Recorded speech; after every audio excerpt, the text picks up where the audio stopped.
A zaman kotun kolin da aka fara kan shari'ar gwamnan Kano tsakanin injiniya Abba Yusuf da kuma Nasir Yusuf Gawuna a ranar Alhamis din nan, kotun kolin yayin zamanta a Abuja, alƙalai 5 ne suka zauna a kotun ƙarƙashin jagorancin mai shari'a John Okoro. Bayan zaman ne kuma kotun ta buƙaci lauyoyin kowane ɓangare da su tattauna su kuma amince akan ƙorafi ɗaya da za ta saurara, kasancewar akwai ƙorafe-ƙorafe na ɗaukar ƙara a kotun kolin guda 9. Wannan ne ya sa kotun ta tafi ɗan hutun takaitaccen lokaci domin a baiwa lauyoyi damar tattaunawa. Bayan dawowa zaman kotun ne kuma aka cimma matsayar cewar ɗaukaka ƙara mai lamba SC/CV/1179 a gaban kotun kolin. Jagoran lauyoyin hukumar zaɓe ta ƙasa INEC, Abubakar Mahmud San, ya fara da bayani dangane da batun da ya shafi ƙuri'u guda 165,616 wanda kotun baya ta sokewa ɗan takarar jam'iyyar NNPP Abba Yusuf, inda ya ce wa kotun kolin Najeriya waɗannan ƙuri'u sun fito ne daga hukumar zaɓe ta ƙasa INEC kuma sahihan ƙuri'u ne wanda suka fita daga gare ta a kaɗa su kuma a ranar zaɓe. Ya ce kuma ba aikin masu kaɗa ƙuri'a ba ne su duba takardar kaɗa ƙuri'a da aka ba su domin ganin cewa tana ɗauke da stamfi da kwanan wata da kuma sa hannu ba.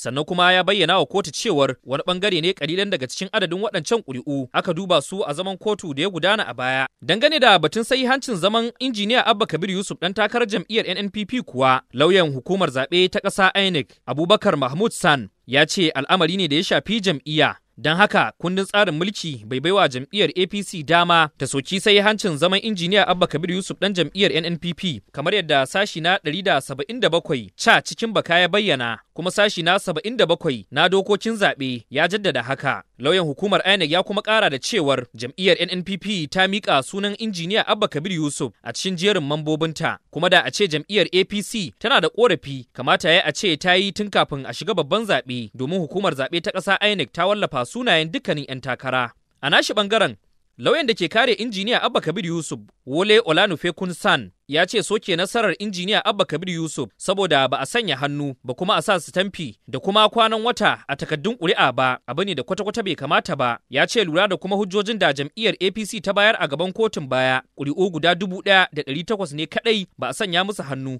da kuma buga musu stamfi ba. Dangane da sai hancin zaman injiniya Abba Yusuf ɗan jam'iyyar NNPP kuwa, ya ce al'amari ne da ya shafi cikin gida, don haka kotu ba ta da ikon ta ayyana cewar injiniya Abba Yusuf ba ɗan jam'iyyar NNPP ba ne. Shi kuwa lauyan jam'iyyar APC Akin Olojimi ya yi suka da cewar kundin tsarin mulkin ƙasa sashi na 177 ya bayyana ƙarara cewar kotu tana da hurumin ta bayyana matsayarta dangane da hancin zaman injiniya Abba Yusuf a matsayin wanda ba ɗan jam'iyyar NNPP ba, kasancewar hujjar da kotu ta dogara da ita ta fito ne daga kundin tsarin mulkin ƙasa. Don haka lauyan jam'iyyar APC Akin Olojimi ya ce kotu tana da hurumin ta ayyana injiniya Abba Yusuf a matsayin wanda ba ɗan jam'iyyar NNPP ba. A nashi ɓangaren, lauyan da ke kare jam'iyyar NNPP a gaban kotu, Agdeboyega Omowolo, ya bayyana wa kotun kolin ta Najeriya cewar kotun sauraron kararrakin zaɓe ba ta da hurumin ta ayyana ƙuri'un da aka kaɗa wa injiniya Abba Yusuf a matsayin waɗanda ba halattattu ba, don kawai ba a sanya hannu ko kuma buga stamfi a kansu ba. Ya kuma ƙara da nanata cewar kotun koli ko kuma duk wata kotu ba ta da ikon ta ayyana wane ne halastaccen ɗan jam'iyya, kasancewa al'amari ne da ya shafi cikin gida. Don haka ya roƙi kotun ta kolin Najeriya